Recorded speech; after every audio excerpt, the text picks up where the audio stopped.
Jean-Jacques Velasco, merci d'être venu sur le plateau de Pièces à conviction. Les ovnis, sujet tabou en France. Ce qui est sûr, c'est que ce sont souvent les pilotes qui observent ces phénomènes au plus près. Normal, me direz-vous, ce sont les mieux placés, ils évoluent en plein ciel.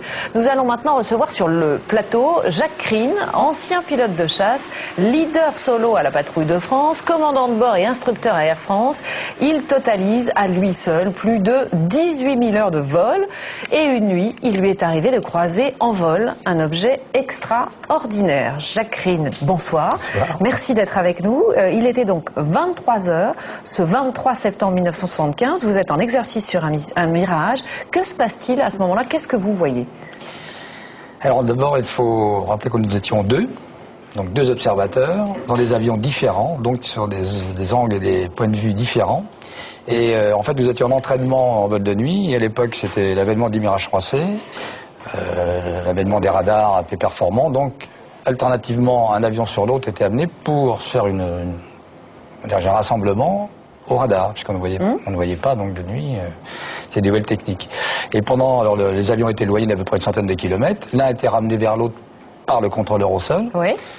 La tête dans son radar pour essayer d'avoir un contact au radar et de faire toute la passe de tir, enfin je veux dire la phase de rassemblement. Et qu'est-ce que vous voyez à ce moment-là? Et alors à ce moment-là, moi j'étais plastron, c'était moi sur laquelle mon camarade s'entraînait, et là je vois passer, quelque chose, on va dire un grand fuselage d'avion, on va imaginer ça comme ça, enfin un grand cigare, avec plein de hublots, et alors une luminosité à l'intérieur extraordinaire. Je veux dire, on pourrait presque dire la lumière divine, vous voyez, quelque chose de très éclatant. Alors, lumière divine, vous nous dites... On dit ça parce que c'était une lumière blanche extraordinaire et que je voyais à l'intérieur. On vous comprend, on vous écoute et on n'a absolument aucun jugement. On écoute avec beaucoup d'attention ce que vous êtes en train de nous dire. Est-ce que cet objet, il est solide? Est-ce qu'il a une carrosserie? Est-ce qu'il est grand? Est-ce qu'il est petit?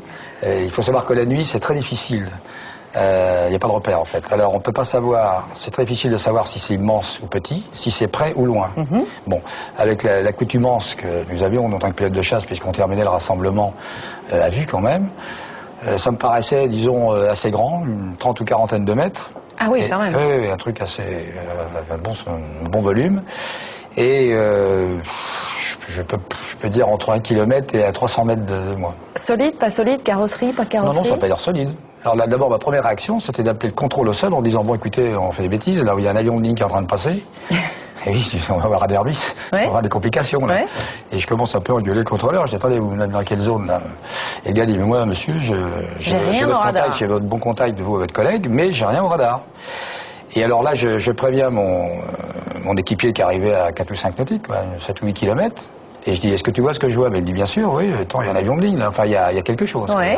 Et pour nous, c'était évident que ça pouvait être qu'un avion, ça pouvait être un objet volant, mais alors là, on puisse voir passer, quoi. Est-ce qu'il y a une bonne visibilité cette nuit-là? Ouais, c'était assez, c'était noir, c'était sombre, mais c'était bonne visie. C'était clair. Dégagé. On était à vue. Quelle réaction vous avez eue à ce moment-là? Est-ce que vous avez eu peur, tout simplement? Non, la peur, c'est de se dire, bon, si on est en train de faire l'exercice avec un avion de ligne qui passe, va falloir donner des explications, on risque d'avoir des ennuis. Parce que c'était déjà la sécurité des vols. Il y a des zones réservées aux militaires, réservées aux avions de ligne, donc là, pour moi, il y avait un conflit. Et quand vous avez su que c'était pas un avion de ligne, vous avez eu quelle attitude? Vous avez été curieux? Oui, curieux, parce que si vous voulez, cette chose-là était entre nous deux en position d'observation. Vous voyez, comme aurait dû terminer d'ailleurs mon collègue, en position d'observation, mais je ne sentais aucun mouvement hostile. Et ça n'avait rien de menaçant, quoi. Qu'est-ce que ça fout là, en fait, ces choses-là? Vous avez tenté de le poursuivre, de l'approcher? Qu'est-ce que vous avez fait? Tout à fait, oui. Donc, mon collègue, mon équipier me dit, mais je vois très bien. On rappelle le contrôleur au sol, qui dit non, moi j'ai rien. Je dis, bon, allez, on met la post-combustion et on saute dessus, quoi. Parce que notre mission aussi était la police du ciel. Ouais. On était là aussi pour que le ciel de France ne soit pas traversé ou envahi par des gens, comme on ne traverse pas votre jardin sans votre permission. Donc là, on rentrait dans la mission d'un pilote de chasse, c'est d'aller l'identifier.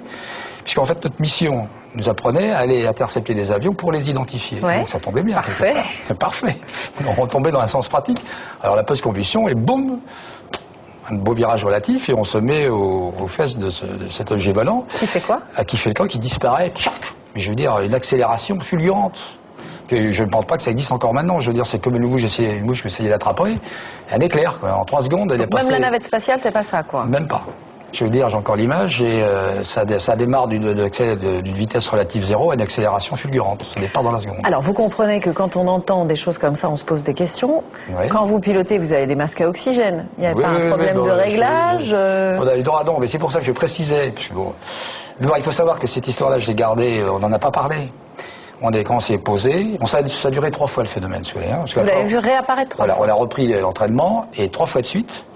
Le même phénomène, c'est-à-dire cette chose-là revenait, apparaissait. Vous dites pas d'où. 3 fois, on est bien d'accord, c'est 3 fois de suite, la même nuit. Voilà, la même nuit. Et à chaque fois, ça avait la même forme. Ça réapparaissait, c'était la même configuration, et qui venait nous observer alternativement sur le collègue ou sur moi. Et à chaque fois, le contrôleur, voyez-vous quelque chose? Non.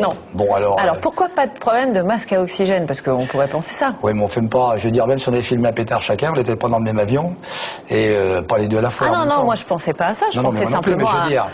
Vous avez raison, on peut avoir des hallucinations dues à la haute altitude, dues à la gestion d'oxygène, un peu peu, etc. Non. Et en plus, ce qui est important, c'est qu'on était chacun dans un avion séparé. Oui. Donc, à des kilomètres l'un de l'autre, sauf à la fin.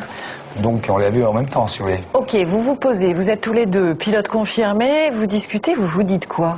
Qu'est-ce qu'on fait? Donc on en parle ou on n'en parle pas. Alors il faut savoir qu'à cette époque, c'était un peu encore la guerre froide, et quand ces phénomènes-là on en parlait, les côtés russes pensaient que c'était les Américains peut-être qui auraient trouvé le nouveau prototype du siècle, plasma, enfin toutes les énergies considérables de l'époque, ou les Américains qui pensaient que c'était les Russes, vous voyez, et puis nous les Français on disait ils ont trouvé quelque chose. Et on est au milieu de tout ça, c'est des essais militaires et on comprend rien. Et on comprend rien. Alors non, mais c'est pas tout à fait ça, c'est qu'on s'est dit bon, si on fait un rapport circonstancié, et je dis pas ça pour discréditer ni la politique de mes chefs de l'époque, mais on se dit, si on raconte de ça, alors 2 choses l'une, on est mis en observation, un peu secret militaire. Ils sont bizarres ces gars-là. Et qu'est-ce qu'ils ont vu? On veut savoir et après on n'en parle plus. Ou on va directement chez le Toubib, et dire les gars, on va examiner vos émissaires cérébraux parce qu'il y a un bug. Oui. Et d'un commun accord, on a dit bon, on va encore passer, vous voyez. Et d'ailleurs ces réactions persistent parce que moi j'en ai pas pu parler après.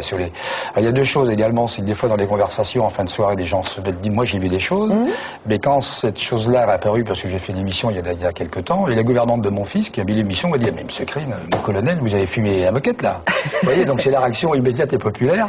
Alors cette observation, vous l'avez effectuée il y a plus de 30 ans. Vous y repensez tous les jours?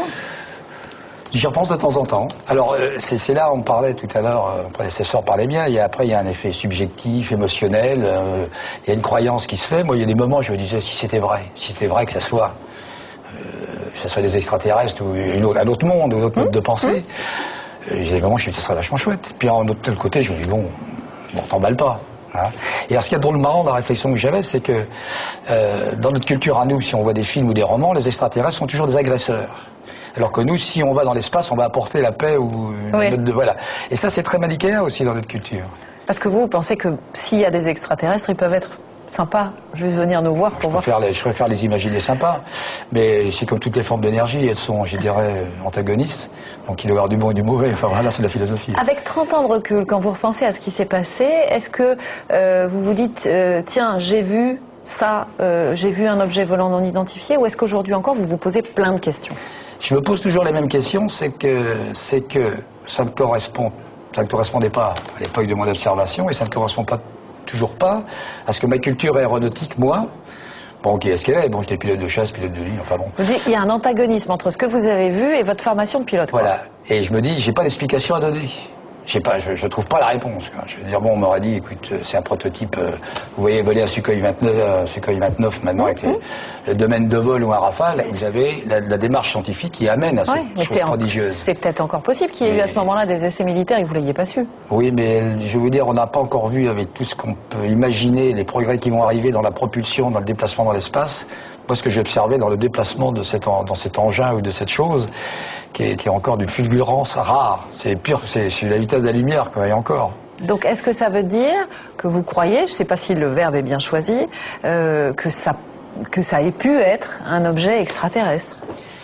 Je suis dans l'expectative. Je ne veux pas croire fermement en disant je suis sûr que ça vient de l'espace, c'est autre chose. Quoique une petite partie de moi-même qui trouve ça sympathique. Et en même temps, je me dis, bon, peut-être qu'on trouvera également à l'issue d'une découverte scientifique, une explication, ce genre de choses. Je suis très pragmatique là-dessus. Merci à vous, en tout cas, Jacques Krinn, d'être venu sur notre plateau. Faisons à Paris. Si l'on vous parle d'OVNI, vous allez à un moment ou à un autre penser à Roswell. C'était en juillet 47, il y a presque 60 ans, jour pour jour. Des débris bizarres tombent dans un champ du Nouveau-Mexique, près de la ville de Roswell. Des témoins vont évoquer des créatures extraterrestres et même un complot. La rumeur de Roswell est lancée.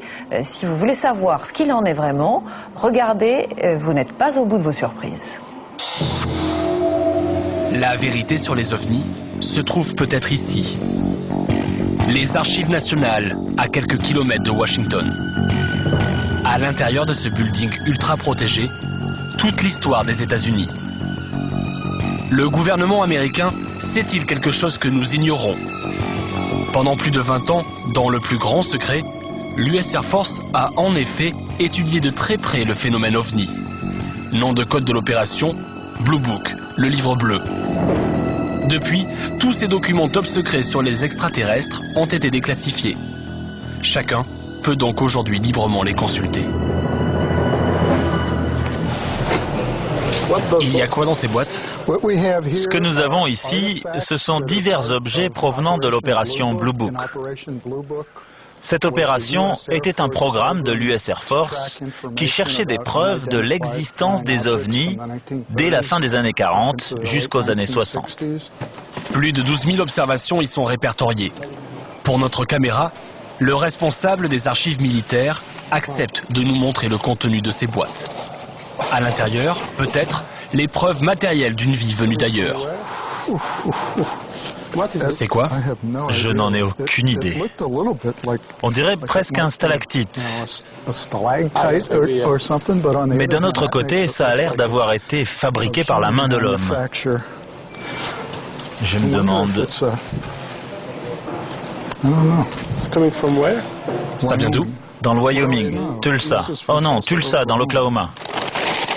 Tous ces objets étranges, ramassés par la population américaine, ont été analysés par les experts de l'armée. Des petites boîtes au contenu parfois très surprenant.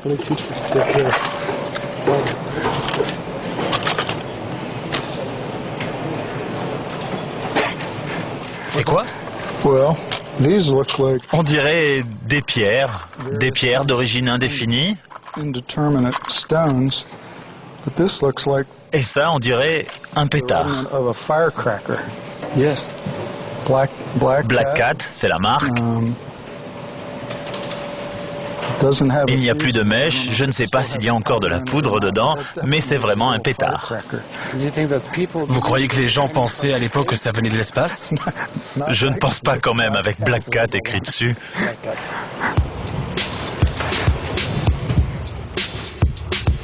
Pièces de moteur, débris de météorites, phénomènes météo. Au cours de l'opération Blue Book, l'armée américaine dit avoir finalement trouvé une explication rationnelle dans plus de 90% des observations.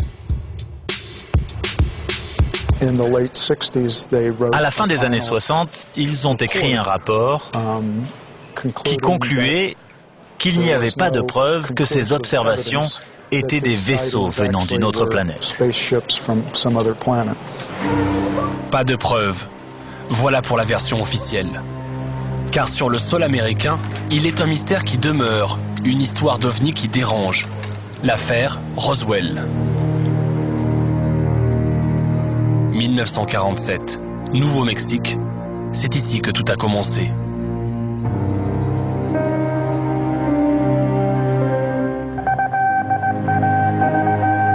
This afternoon, a bulletin from New Mexico suggested that the widely publicized mystery of the flying saucers may soon be solved. Army Air Force officers reported that one of the strange discs had been found and inspected sometime last week. Ce 7 juillet 47, le fermier William McBrazel fait une découverte stupéfiante. Sur toute la surface de son ranch, d'étranges débris éparpillés. Pour lui, aucun doute, une soucoupe volante vient de s'écraser. Tout de suite, Brazel prévient l'armée. L'officier de renseignement de la base militaire d'à côté, à Roswell, vient voir. Sous le choc, le major Jesse Marcel a du mal à s'en remettre. Le militaire est tout aussi convaincu, c'est une soucoupe volante. Plus tard, d'autres témoins diront même avoir vu 4 corps extraterrestres. Le lendemain, l'affaire est à la une de la presse locale. L'armée a capturé une soucoupe volante. Mais quelques heures plus tard, rebondissement. Un démenti de l'état-major de l'US Air Force tombe. Il ne s'agirait plus d'une soucoupe, mais d'un simple ballon météo.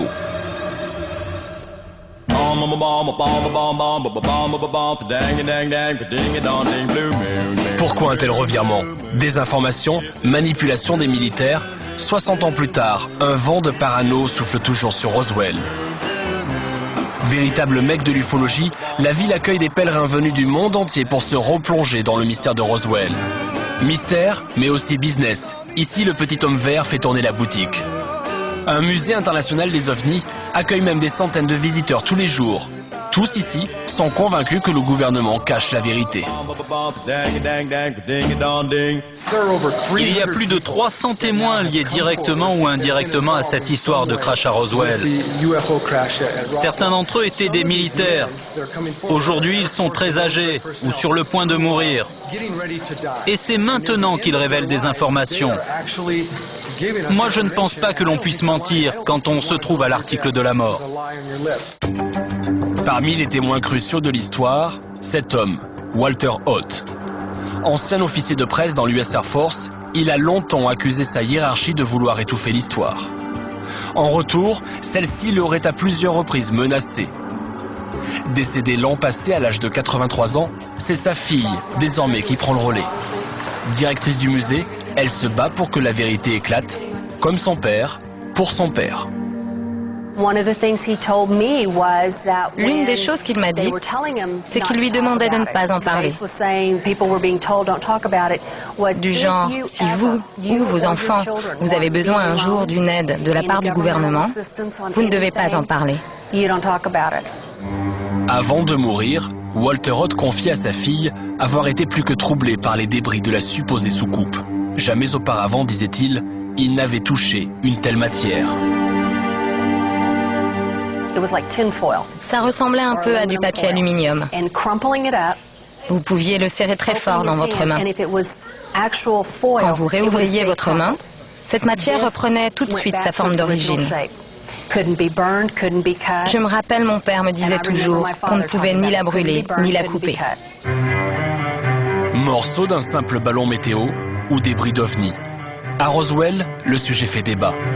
Mais déjà 2 semaines plus tôt, une autre histoire de soucoupe volante défrayait la chronique aux États-Unis. Le 24 juin 1947, Kenneth Arnold, pilote privé, observe au-dessus du mont Rainier dans l'État de Washington 9 objets mystérieux dans le ciel. Ils volaient comme des soucoupes qui rebondissent sur l'eau, déclare-t-il alors à la presse. Au fil des années, de plus en plus d'Américains voient des formes étranges au-dessus de leur tête. S'agissait-il d'engins extraterrestres? Répond cet ancien de la CIA. L'homme en sait long sur les ovnis. Pendant plus de 16 ans, Gerald Haynes dit avoir eu accès à tous les documents confidentiels de l'agence portant sur le sujet.